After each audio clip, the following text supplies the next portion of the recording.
తక్షణం జనగణన, అందులోనే కులగణనకు వేలైంది. స్కెడ్యూల్ రిలీజ్ అయింది. ఆ వెంటనే డీలిమిటేషన్ దిశగా అడుగులు పడుతున్నాయి. ఇంకాస్త ముందుకెళ్తే వన్ నేషన్ వన్ ఎలక్షన్ వ్యవహారం కూడా రెడీగా ఉంది. సో ఇవాళ ఉన్న రాజకీయ పరిస్థితి రేపు ఉండకపోవచ్చు. పరిణామాలు ఎలాగైనా మారొచ్చు. చెప్పాలంటే 2029 సార్వత్రిక ఎన్నికల నాటికి ఈ వ్యవహారం భారీ ప్రకంపనలు సృష్టించడం ఖాయంగానే కనిపిస్తోంది. అన్నీ ఒకదానికొకటి ఇంటర్లింక్గా ఉండటంతో ఏం జరుగుతోందన్న ఉత్కంఠ పెరుగుతోంది.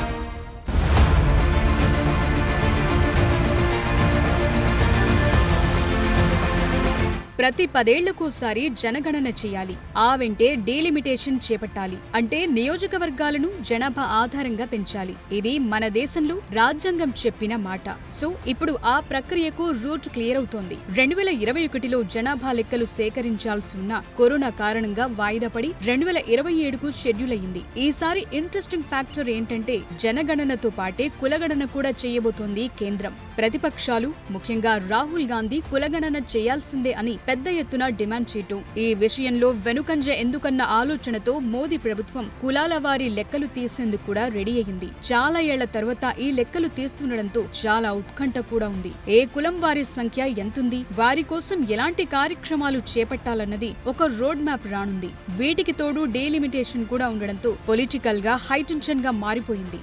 అటు వన్ నేషన్ వన్ ఎలక్షన్ కూడా అండర్ ప్రాసెస్ ఉండడంతో రాజకీయంగా దేశం రూపురేఖలు 2029 నాటికి ఎలా మారిపోతాయో ఊహించటం కూడా కష్టంగానే మారింది. 2034లో జమిలికి ప్రణాళికలు కొనసాగుతున్నాయి. అయితే అంతకు ముందే డీలిమిటేషన్ వ్యవహారం ఎన్ని మలుపులు తిరుగుతుందన్నది చూడాలి.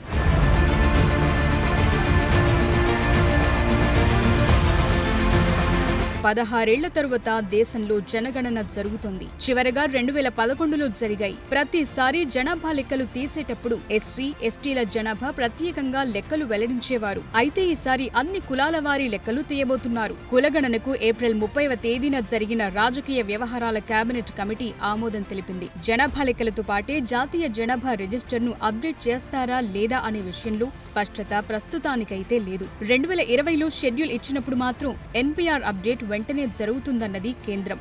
జనాభా లెక్కలంటే కామన్ గా జరిగేవే, చేయాల్సిందే. పెరిగిన జనాభాకు తగ్గట్లు సంక్షేమ పథకాలు రూపొందించాల్సిందే. ఇది రెగ్యులర్ మ్యాటరే. అయితే ఇందులో కులగణన ఒక ఇంపాక్ట్. అదే సమయంలో డీలిమిటేషన్ ఇష్యూ కూడా మెయిన్ డిబేట్ గా మారటం ఖాయంగా కనిపిస్తోంది. జనాభా లెక్కలు సేకరించి ప్రచురించిన తరువాతే సీట్ల సర్దుబాటు చేయాలని రాజ్యాంగంలోని ఆర్టికల్ 82, 170 చెప్తున్నాయి. సో ఆ లెక్కన జనగణన వెంటనే పూర్తి చేసేందుకు ఏర్పాట్లు కూడా చేస్తున్నారు.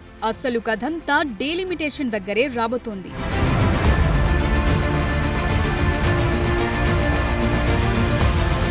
కులగణన చేయాల్సిందే అని రాహుల్ గాంధీ చాలా సందర్భాల్లో డిమాండ్ చేస్తూ వస్తున్నారు. దేశంలో ఏ సామాజిక వర్గం వాళ్లు ఎంతమంది ఉన్నారు, వారి స్థితిగతులేంటి, వారి కోటా వారికి కల్పించాలి, 50% కోటా లిమిట్ దాటి రిజర్వేషన్లు ఇవ్వాల్సిందే అన్న డిమాండ్ వినిపిస్తూ వస్తున్నారు. వీటికి మొదట్లో మోదీ సర్కార్ ఆసక్తి చూపలేదు. కులగణనతో చాలా చిక్కులొస్తాయని అనుమానించారు. ఏ డిమాండ్ ఎంటర్టైన్ చేయొద్దనుకున్నారు. అయితే చివరికి జనగణనతో పాటే కులగణన చేయాలని డిసైడ్ అయ్యారు. ఇప్పుడు జనగణన కులగణన మ్యాటర్ పై హీట్ తగ్గింది. వాట్ నెక్స్ట్ అంటే అంతా డీలిమిటేషన్ డీల్స్ చుట్టూనే తిరుగుతోంది. లోక్సభ, అసెంబ్లీ నియోజకవర్గాల పునర్విభజనకు జనగణన డేటా కీలకం కాబోతోంది. చివరిసారి 1971లో డీలిమిటేషన్ చేశారు. ఆ తరువాత 2001 వరకు దాన్ని వాయిదా వేశారు. మళ్లీ దాన్ని 2026 వరకు పొడిగించారు. సో 2027లో జనగణన పూర్తయి వివరాలు ప్రకటించిన తరువాత అసలు గేమ్ మొదలు కావటం ఖాయమంటున్నారు.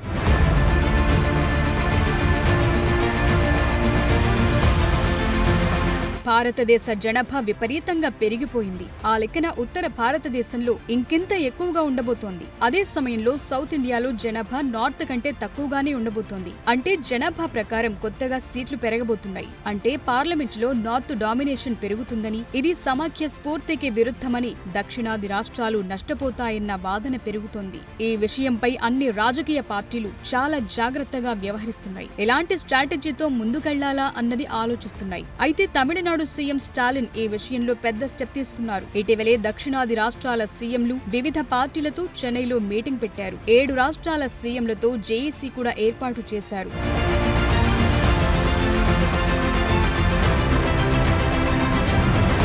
ఈ సమస్య ఒక్క దక్షిణాది రాష్ట్రాలదే కాదు, జనాభా నియంత్రించిన రాష్ట్రాలకు సమస్యగా మారుతుంది. ఎందుకంటే విపరీతంగా జనాభా ఉన్న రాష్ట్రాల్లో ఎంపీ ఎమ్మెల్యే సీట్లు విపరీతంగా పెరుగుతాయి. జనం తక్కువ ఉన్న రాష్ట్రాల్లో తగ్గకపోయినా అంతే సంఖ్యలో ఉండిపోతాయి. సో నిధులు కూడా తక్కువే అందుతాయి. ఇంకొన్ని పార్టీలైతే జనాభా తగ్గితే సీట్లు కూడా తగ్గించేస్తారన్న ఆందోళనతో ఉన్నాయి. అదే జరిగితే మరీ ఘోరం. అందుకే ఆందోళనల్ని ఇప్పటి నుంచే పెంచే ప్లాన్తో దక్షిణాది రాష్ట్రాలున్నాయి. డీలిమిటేషన్ ను మరో 10 ఏళ్లు వాయిదా వేయాలంటున్నారు. నిజానికి భారత్ లో జనాభా విపరీతంగా పెరగటంతో ఒక దశలో కుటుంబ నియంత్రణ ఆదేశాలు జారీ చేసింది కేంద్రం. ఈ రూల్ ను దక్షిణాది రాష్ట్రాలు పాటించాయి, జనాభాను అదుపులోకి తెచ్చాయి. అదే యూపీ, బీహార్ సహా ఉత్తరాది రాష్ట్రాల్లో జనాభా కంట్రోల్ కాలేదు. అదే సమస్యగా మారింది.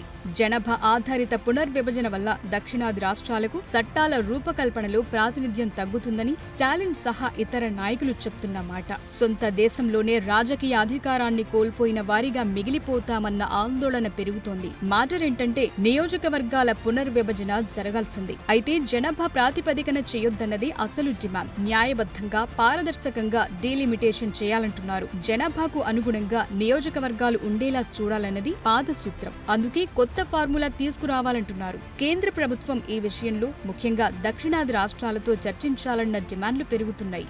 ఒక వ్యక్తి వేసే ఓటు మరో వ్యక్తి వేసే ఓటు కంటే తక్కువ కాదు. దీన్ని డీలిమిటేషన్ కు అప్లై చేయాలంటున్నారు.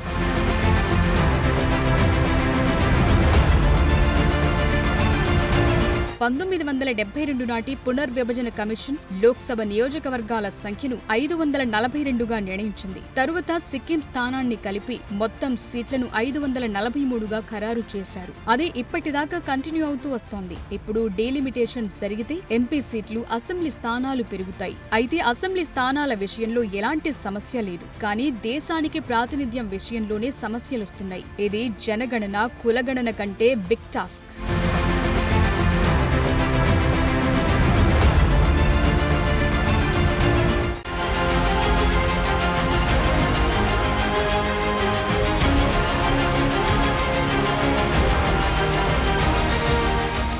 ఈసారి చేసే జనాభా గణన ఫుల్ అడ్వాన్స్డ్ గా ఉండబోతోంది. అంతకు ముందు పేపర్ వర్క్ ఉండేది, ఇప్పుడంతా డిజిటల్ సెన్ససే.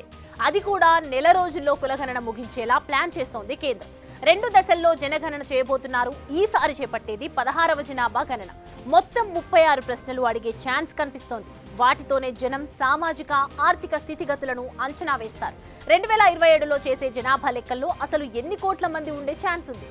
అసలు ఈసారి జనాభా లెక్కలు ఎందుకు ప్రత్యేకం?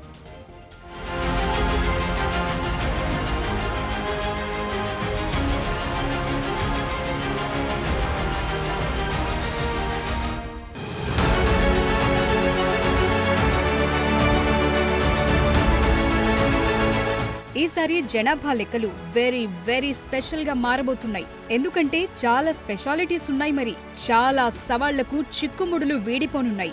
లెక్కలు తేలిపోనున్నాయి. జనగణన 2027 ఫిబ్రవరిలో చేపట్టాలని కేంద్రం డిసైడ్ అయ్యింది. దీంతో పాటే కులగణనను చేపట్టి అదే నెలలో పూర్తి చేస్తారు. ఇందుకోసం 2027 మార్చి 1ని రెఫరెన్స్ డేట్ గా నిర్ణయించారు. ఫిబ్రవరి 28 రాత్రి 12 గంటలకల్లా జనగణన పూర్తి చేస్తారు. 2026 ఏప్రిల్లోనే తొలి విడత హౌస్ లిస్టింగ్ ప్రారంభిస్తారు. లడాక్, జమ్మూ కాశ్మీర్, హిమాచల్ ప్రదేశ్, ఉత్తరాఖండ్లో 2026 సెప్టెంబర్ నాటికే జనగణన పూర్తి చేస్తారు. ఈ ప్రాంతాలకు 2026 అక్టోబర్ 1ని రెఫరెన్స్ డేట్ గా ప్రకటించింది.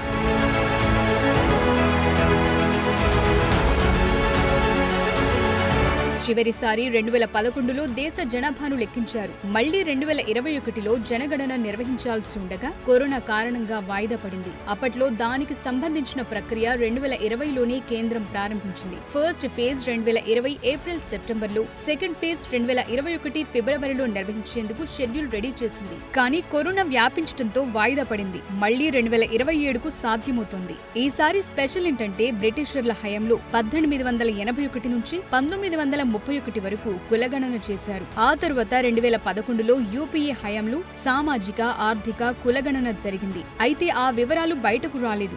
సో కాస్ట్ సెన్సస్ రాజకీయంగా సున్నితమైన అంశం కావడంతో ఎలాంటి మార్పులు, పరిణామాలకు దారితీస్తుందన్న ఉత్కంఠ అయితే ఉంది.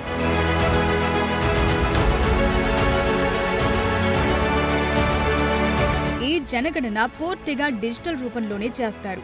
మొబైల్ యాప్ సెన్సస్ పోర్టల్ ఉపయోగిస్తారు. మొత్తం 33 లక్షల మంది ఎన్యూమరేటర్లు ట్యాబ్లు ఉపయోగించి డేటాను సేకరిస్తారు. పేపర్ విధానంలో ఉన్న వాటిని అప్లోడ్ చేస్తారు. సెన్సస్ యాప్ 16 భాషల్లో అందుబాటులో ఉంటుంది. రీజనల్ లాంగ్వేజెస్ లో డేటా సేకరణ ఈజీ కానుంది. అంతేకాదు ఆన్లైన్ సెన్సస్ పోర్టల్లో జనం తమ ఫోన్ నెంబర్ తో లాగిన్ అయి సెల్ఫ్ ఎన్యూమరేషన్ చేసుకోవచ్చు. వియత్నాం సహా పలు దేశాల్లో ఇలాంటి వెసులుబాట్లు కల్పించారు. సెన్సస్ డిజిటల్ లైబ్రరీలో జనగణన డేటా ఎక్సెల్ ఫైల్స్ రూపంలో స్టోర్ చేస్తారు. దీనివల్ల చట్టాలు చేసే వారికి ఈజీగా యాక్సెస్ చేసి తెలుసుకోవచ్చు.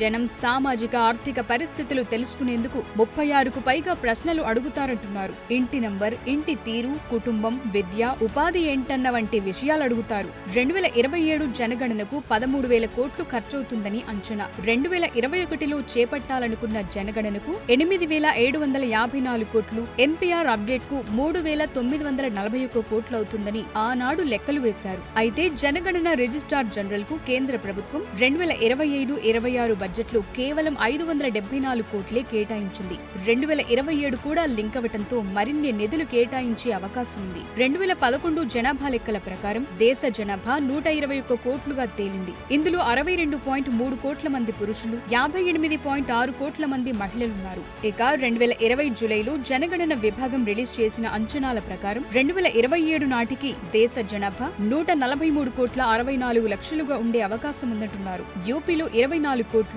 బీహార్ 13 కోట్లు, మహారాష్ట్ర 13 కోట్లు, బెంగాల్ 10 కోట్లు, మధ్యప్రదేశ్ 9 కోట్లు, రాజస్థాన్లో 8 కోట్ల జనముండే ఛాన్స్ ఉందని 5 ఏళ్ల క్రితం సెన్సస్ డిపార్ట్మెంట్ అంచనా వేసింది. మరి జనగణన చేశాక ఈ సంఖ్య మరింత ఎక్కువ అవుతుందన్న అంచనాలైతే ఉన్నాయి.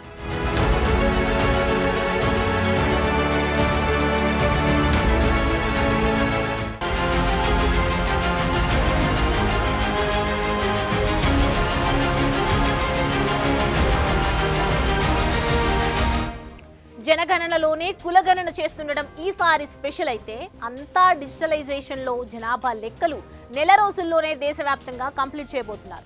అటు జనాభా ప్రాతిపదికన డీలిమిటేషన్ కాకుండా కొత్త ఫార్ములా ఏదైనా చూస్తారా అన్నది ఉత్కంఠగా మారుతోంది. For more videos like this, subscribe Big TV channel.